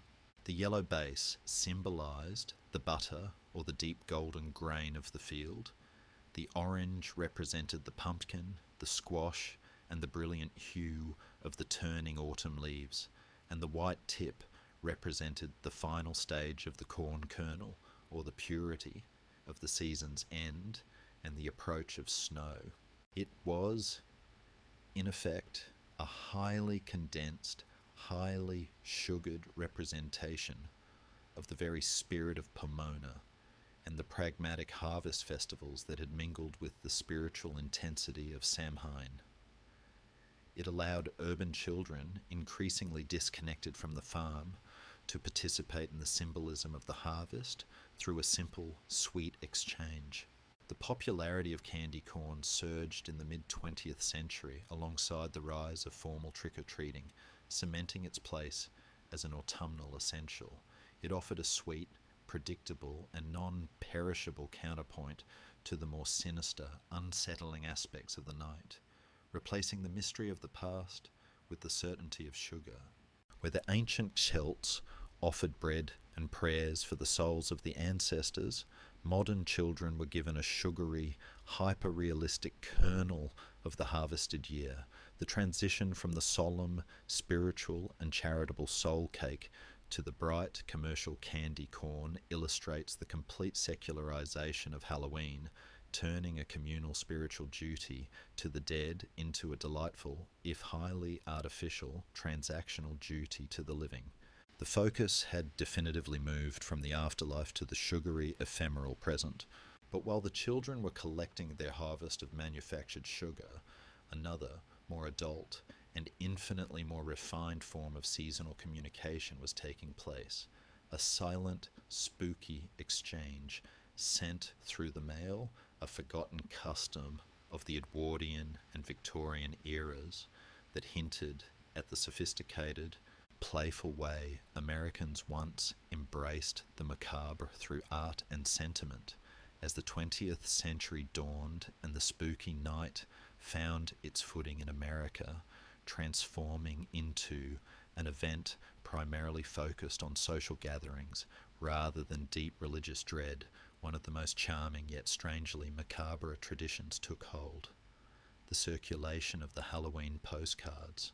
Between roughly 1900 and 1920, a brief but vibrant period, often referred to as the golden age of postcards, sending intricately designed, often bizarre holiday postcards became an immensely popular custom, offering a curious, highly stylized glimpse into the era's unique, often playful fascination with the supernatural and the sophisticated aspects of the holiday. Imagine the excitement when, instead of a simple modern text message or a mass-produced invitation, a richly coloured, sometimes embossed card would arrive in the mail, depicting a scene both festive and faintly disturbing. These postcards served as the primary means of social communication for the holiday, predating the ubiquity of phone calls and personalised typed invitations. They were a sophisticated, ephemeral art form, mirroring the shift from a terrifying spirit night to an organised, themed parlour party. The card served as an initial engagement, setting the mood and expectations for the upcoming festivities. The imagery on these cards was a captivating blend of the grotesque and the whimsical, often exhibiting a strange, alluring tension between the cute and the unsettling. While some cards featured the now familiar sanitized symbols of smiling jack-o'-lanterns and benevolent witches riding gracefully on broomsticks against a full moon, many others leaned into weirder, more specific cultural themes of the time. Common designs included mischievous black cats with unsettlingly human expressions, strangely sensual young women flirting with oversized pumpkins in suggestive poses, and, most famously, anthropomorphic vegetables behaving like people, often gathered around a table engaged in the traditional divination games like apple bobbing or nut cracking. There was a particular unsettling fondness for depicting satanic or small demonic figures, often rendered in a surprisingly cute, child-friendly, non-threatening way, overseeing children's games or stirring cauldrons. This strange mix suggests a culture that had, by this point, largely domesticated its fear of the underworld, effectively turning the devil into a playful, if slightly naughty, party guest. Crucially, beyond their aesthetic value, the cards also served a crucial social function. Many designs featured young men and women involved in the classic divination rituals, such as looking into mirrors by candlelight or pulling fortunes from a well. Sending such a card was often a subtle, non-verbal way for a young person to signal their availability or their interest in a romantic entanglement, using the night's ancient magic and the theme of fate as an accepted cultural excuse for an otherwise forward gesture.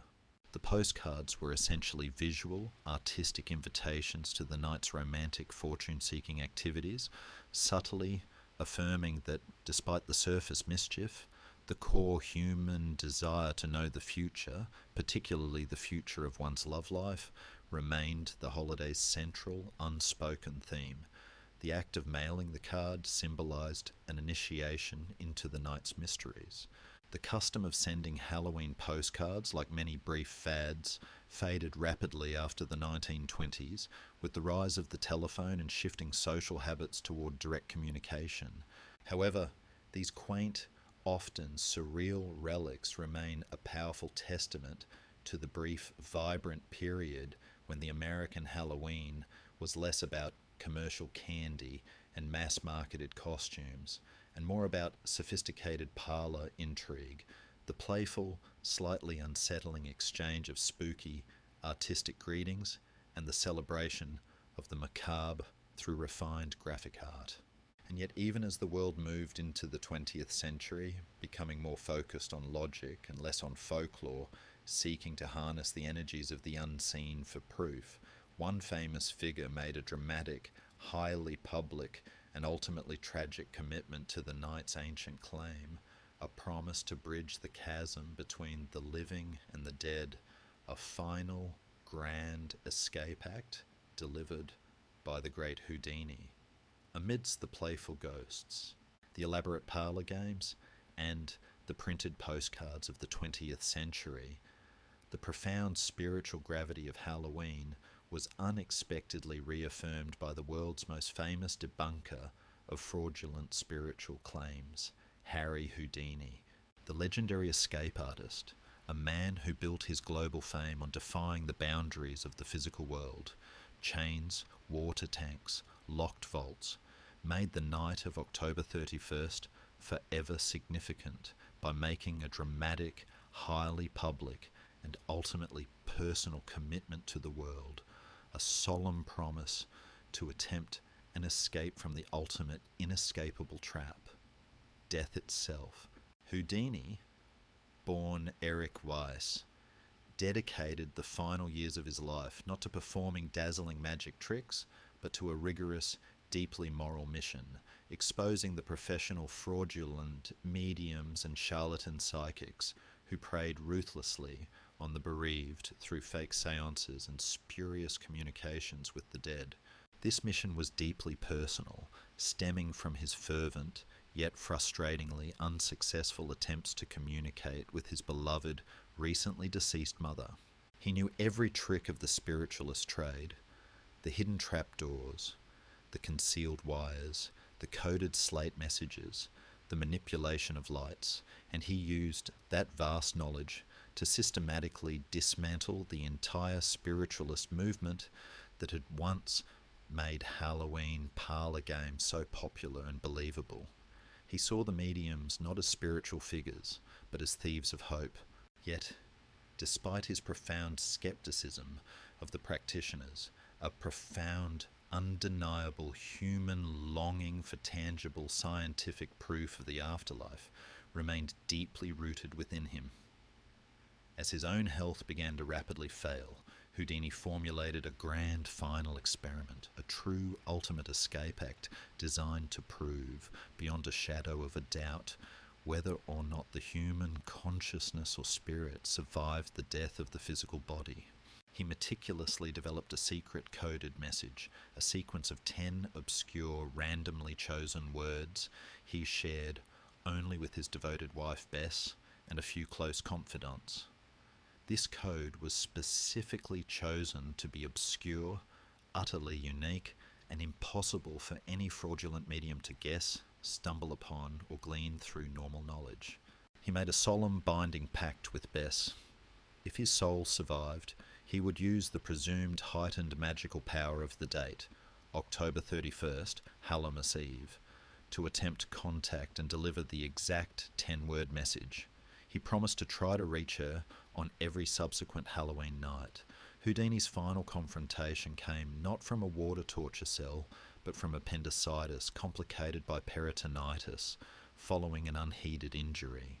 He tragically passed away on October 31st, 1926, on Halloween itself, the night of the year he had challenged so often, from the resulting infection. His death immediately sealed the date's enduring relevance, not just as a night of folklore and ghosts, but as the solemn anniversary of his ultimate unanswered challenge to the forces of the unseen. It transformed the master escape artist into the world's most famous potential ghost. For the next 10 consecutive years, Bess Houdini held an annual seance vigil on Halloween night, usually in a quiet room, inviting journalists, friends, and even a few genuine spiritualists to gather. They sat in silence, waiting intensely for a sign, a mysterious knock, a disembodied voice, to utter the secret phrase that would finally prove life after death. They hoped that the thinnest night of the year would provide the necessary channel for the world's greatest escape artist to complete his final, most profound trick. The code was never delivered. Bess finally ended the vigils in 1936, famously extinguishing a candle she had kept burning next to a portrait of her husband, concluding with the heartbreaking realism, 10 years is long enough to wait for any man. Houdini's Halloween vigil is perhaps the most modern, sophisticated, and moving embodiment of the night's ancient premise. It transformed the superstitious, passive fear of the dead into a rational, yet deeply romantic scientific challenge to the veil.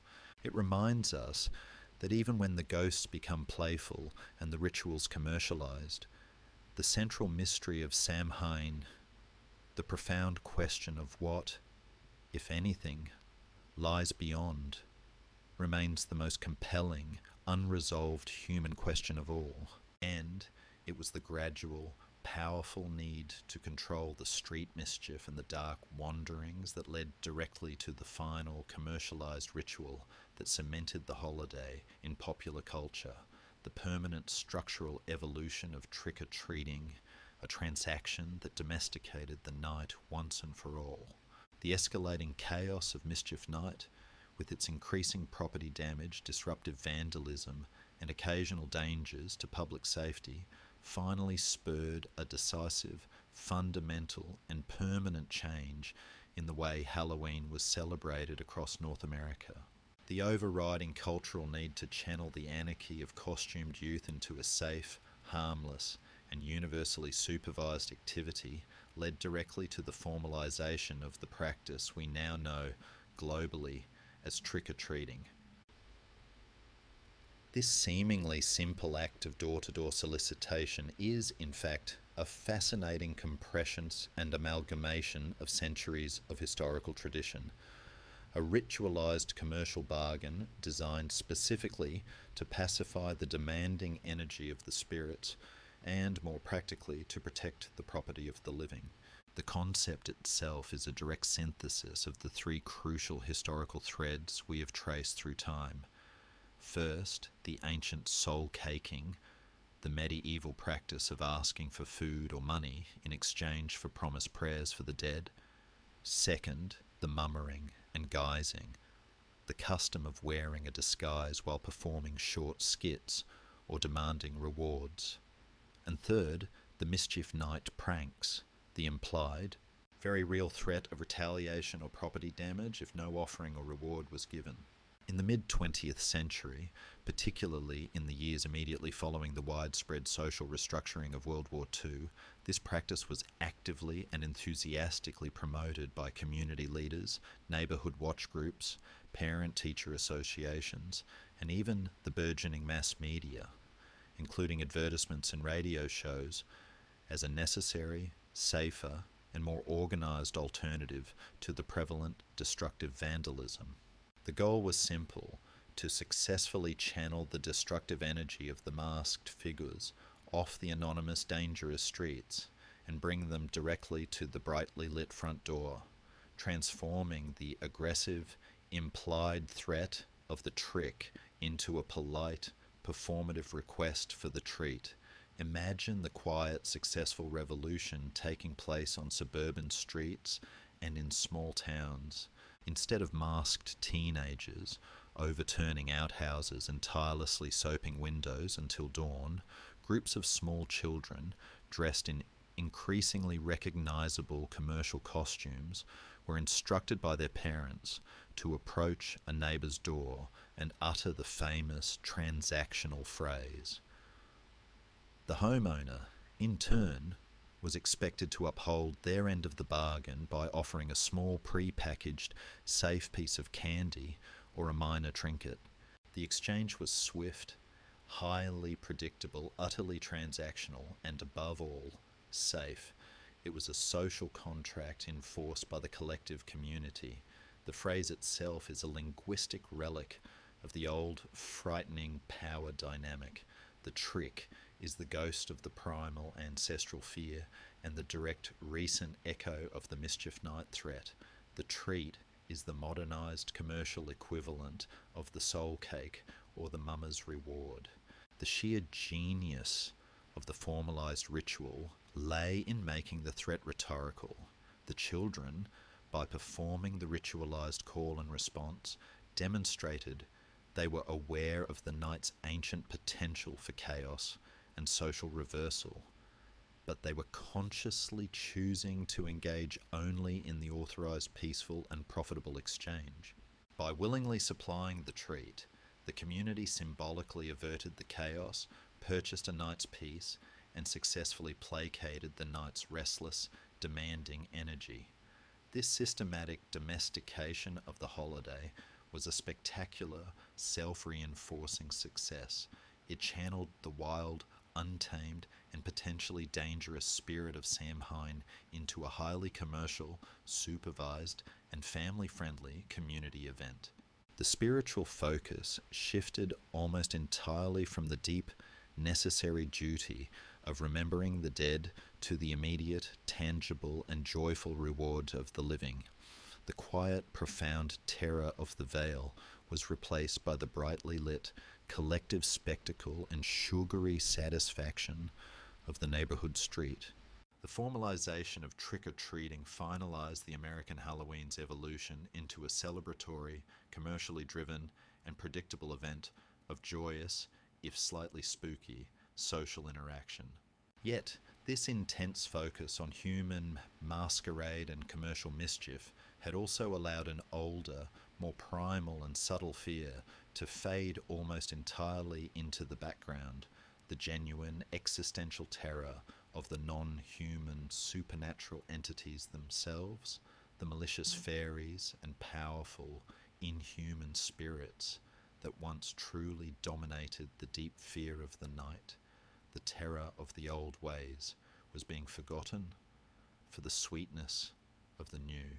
As the modern Halloween experience intensified its focus on costume parties, the industrial production of candy, and the sanctioned chaos of playful pranks, the original profound terror of the ancient festival, the genuine existential dread of encountering a powerful, non-human entity, began to wane and become diluted.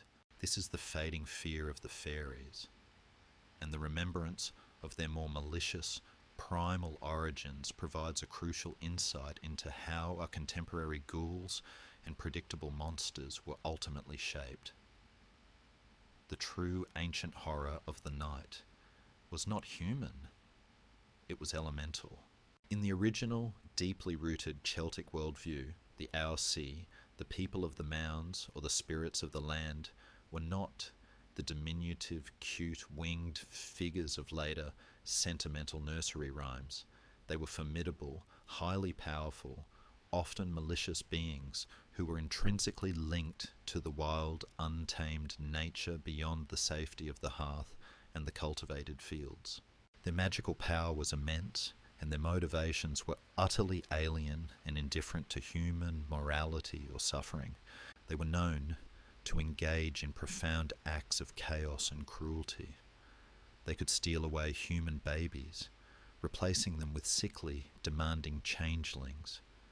They could blight the crops with a mere glance, or they could enchant adults, leading them across impossible distances and through endless fog into the timeless, hidden and dangerous realm within the hills, a realm from which there was rarely a return. Encountering them on a normal night was dangerous. Encountering them on Samhain, when their power was at its absolute peak and the veil was thinnest, was often considered a profound, terrifying moment of spiritual crisis. The very purpose of the protective masks worn by the Celts, as discussed earlier, was primarily to deter these specific, powerful creatures. The communal rituals of fire, the quiet suppers, and the offerings of appeasement were directed toward minimizing the malice and the unpredictable danger of the powerful, untamed supernatural world. The true fear of Samhain was not of a friendly, harmless ghost or a cartoon witch, but of being snatched away or permanently cursed by a cold, devastatingly beautiful, and utterly inhuman entity that operated outside of human logic or control.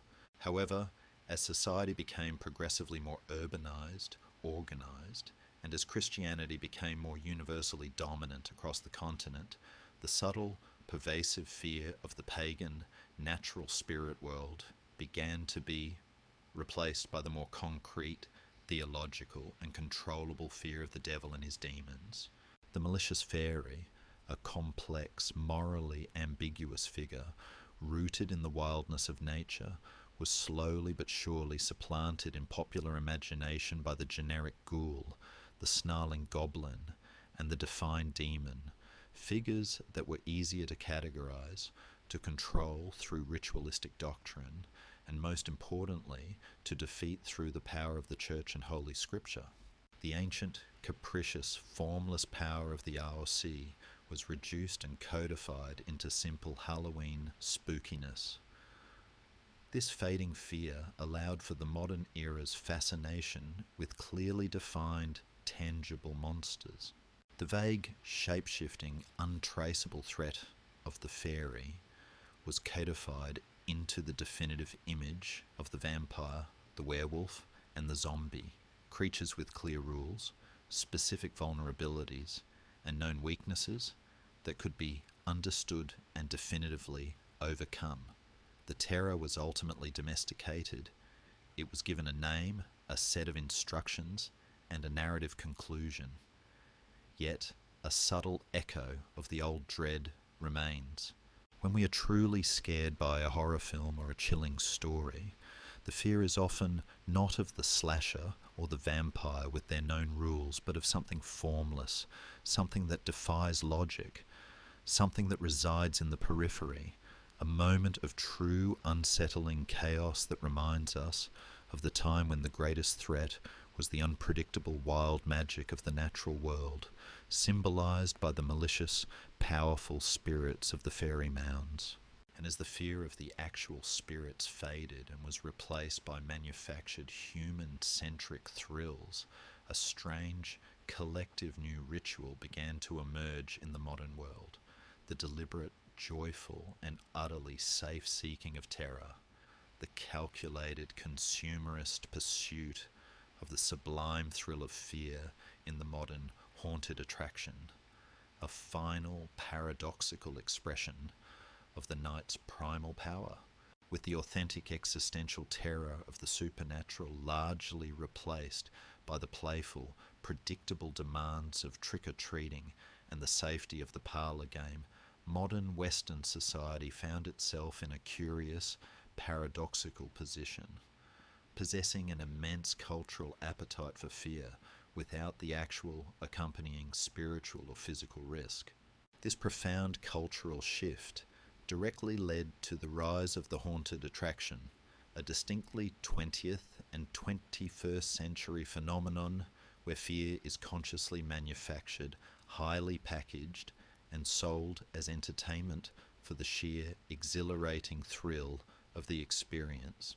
The haunted attraction, whether it manifests as a massive, industrial-scale haunted house in a warehouse or a more humble church basement spook alley, is the ultimate symbol of Halloween's domestication and commercialization. It represents a conscious, voluntary choice by the participant to momentarily confront fear under conditions of absolute guaranteed control. The patron pays an admission fee, perhaps signs a liability waiver, and steps willingly across a clear threshold into a dedicated space where they expect to be startled, pursued, and briefly terrified. This entire experience is a dramatic, complete reversal of the ancient Samhain impulse, where the Celts' entire ritualistic effort was dedicated to avoiding the unexpected, uncontrolled, and life-threatening terror of the spirit world. Imagine the modern experience. You are moving slowly through a dark, cramped space, guided by flashing lights and sound effects. Actors, often disguised as the very ghouls, demons, and serial killers that the ancestors once genuinely feared, leap out at calculated, precise moments, their screams and movements timed to maximize the rush of adrenaline. The physiological fear is undeniably real. Your heart pounds, your breath hitches, your muscles tense, but your rational, conscious mind knows absolutely that the walls are structurally sound, the actors are human and harmless, and the promised safe exit is guaranteed just a few feet away.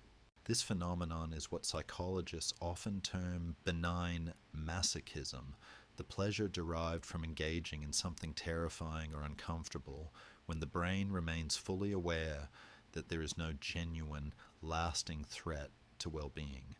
The pervasive rise of the haunted attraction reflects a deeper, philosophical shift in our modern relationship with the autumn season and the theme of death. In the past, the darkness of winter and the threat of the demanding dead were inevitable, uncontrollable realities that had to be met with prayer, ritual, and solemn deference. Now, the darkness is simply a commodity, a purchasable form of high-intensity entertainment that we seek out deliberately to feel more intensely, vividly alive.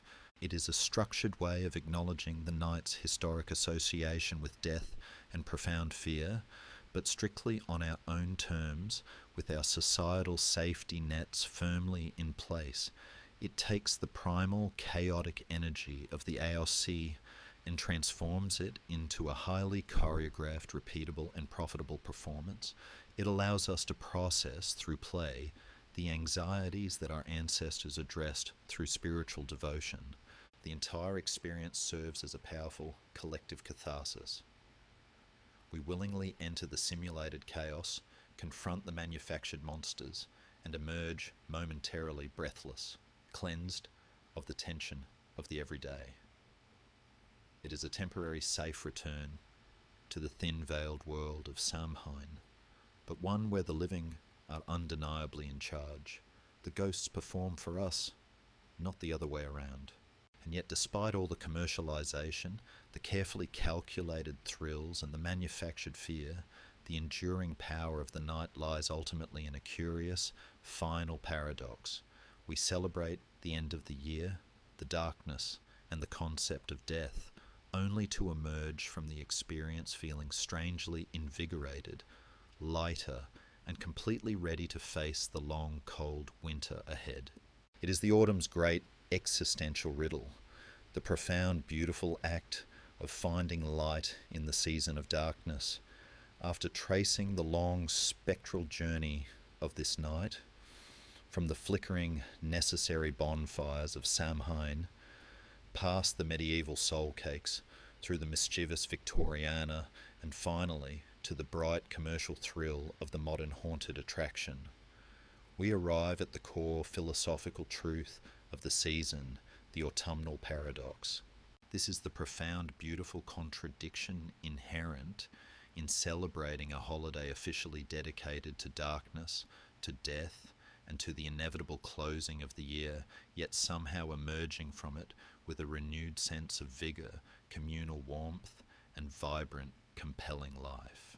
The paradox rests in the understanding that for the ancient peoples, the transition into winter was not merely a physical inconvenience or a change in weather, but a deep spiritual and cyclical necessity.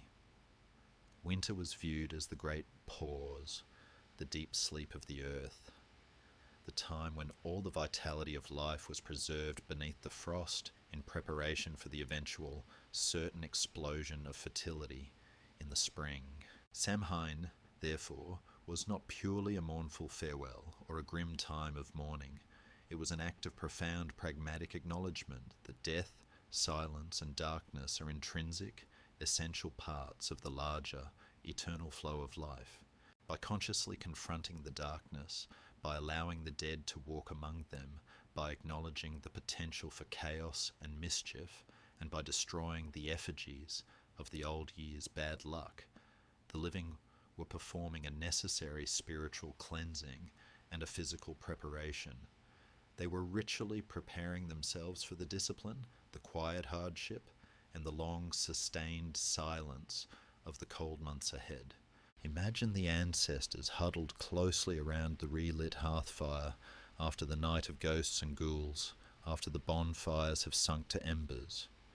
The air is frigid and sharp, but the hearth is reliably warm. The fields outside are stark and barren, but the stores are full of grain and cured meat. They have successfully survived the terrifying, necessary in-between time. By embracing the ephemeral nature of the veil, by accepting that life and death are close, Inseparable neighbours for one night, they ritually reaffirmed their own resilient connection to the cycle. The brief, authorised chaos of the night served as a powerful emotional release that ironically reinforced the order and resolve needed for the following day and the 6 cold months to come, making the long winter seem less like a definitive ending and more like a period of crucial essential rest and incubation. This profound realization is why, despite the focus on fear, skulls and darkness, the modern holiday leaves us feeling curiously refreshed, energized, and ready to face the final quarter of the year. We indulge fully in the fantasy of the macabre. We explore the boundaries of our own fears in a controlled, safe environment, and by doing so, we symbolically overcome the darkness.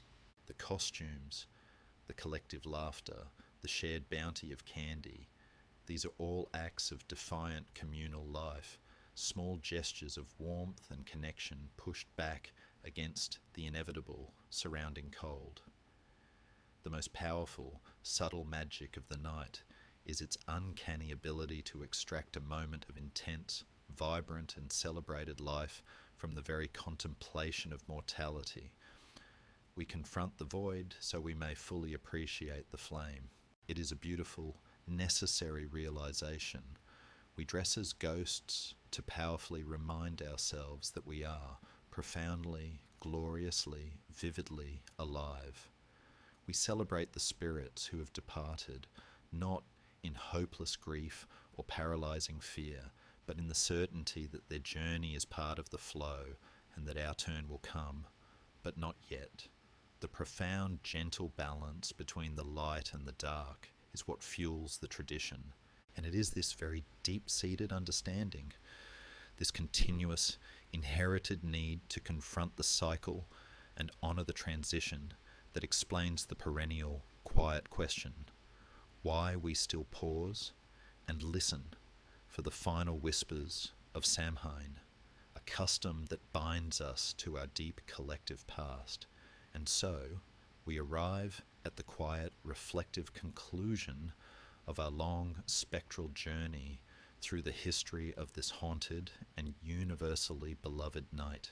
We have travelled together from the smoking, sacrificial bonfires of the ancient Celtic hilltops, across the turbulent ocean on immigrant ships, past the solemn prayers of the medieval church, through the mischief of the Victorian parlors, and finally to the brightly lit, candy-strewn streets of the modern suburb, tracing the path of fear, faith, and transformative fun. Yet, after all the vast changes and cultural appropriations, from the grim necessity of protection to the celebratory joy of masquerade, the night's fundamental, profound essence remains undisturbed, the eternal, compelling fascination with the edges of human existence. This, then, is the eternal cycle, the true deep reason why, year after year, when the leaves turn their final, brilliant ochre, and the air grows sharp and silent, the human heart stills just a moment longer to listen for the faint, cold whispers of Samhain. We do not celebrate this night merely for the fleeting pleasure of the sugar or the novelty of the costumes. We celebrate it because it speaks to a universal truth we cannot escape, that the physical world is temporary, and that we are inextricably, spiritually connected to the flow of time and the endless procession of those who came before us. The very act of ritualistically remembering the deceased, of momentarily contemplating the fragile boundaries of life and death, is what keeps the great spiritual cycle turning and healthy. By putting on a mask, we acknowledge the fluid, performative nature of identity and the possibility of transformation. By sharing food and lighting communal candles, we confirm the enduring, resilient strength of the community against the cold. By ritually extinguishing the old, spent flames and lighting new ones, we affirm our profound shared belief in renewal and the guaranteed promise of the coming spring, even as we stand at the threshold of the deepest, most unsettling darkness. Halloween is the great annual confrontation with the essential unknown, a time that allows us to process our deepest collective fears about mortality, about chaos, and about the mysteries that lie just beyond our immediate, everyday senses. The ghosts that walk this night are no longer just the demanding ancestors of the Celts or the prescribed demons of the church. They are the collected shadows of our own history, the tangible echoes of every mask, every prayer, every crackling bonfire, and every whispered fortune that has ever been made on this day. When we participate in the night's rituals, however light-hearted, we are joining a continuous, unbroken line of human tradition stretching back millennia, all pausing at this crucial, essential turning point of the year. The true power of this date is not in the certainty of contacting the dead, but in the certainty that for one precious suspended night, the human imagination is freed to believe in possibility, that the strict laws of nature are momentarily suspended, and that the strange, the beautiful, and the profoundly terrifying can mingle freely with the comfortable mundane. It is a moment of necessary magical thinking, a yearly reset for the soul before the quiet, disciplined sobriety of winter sets in. It is a night when we embrace the fear to emerge stronger into the light. Thank you for travelling with me through the long journey of these slumbering civilizations, from the Celtic origins to the modern era, threading through stories of spirits and masks. Now, gently close your eyes. Let the images of the bonfires and the flickering jack-o'-lanterns guide you towards sleep. Who knows, perhaps in your dreams tonight, you might meet them again. Those people of 1,000 years ago, waiting just beyond the thin veil. Sleep soundly.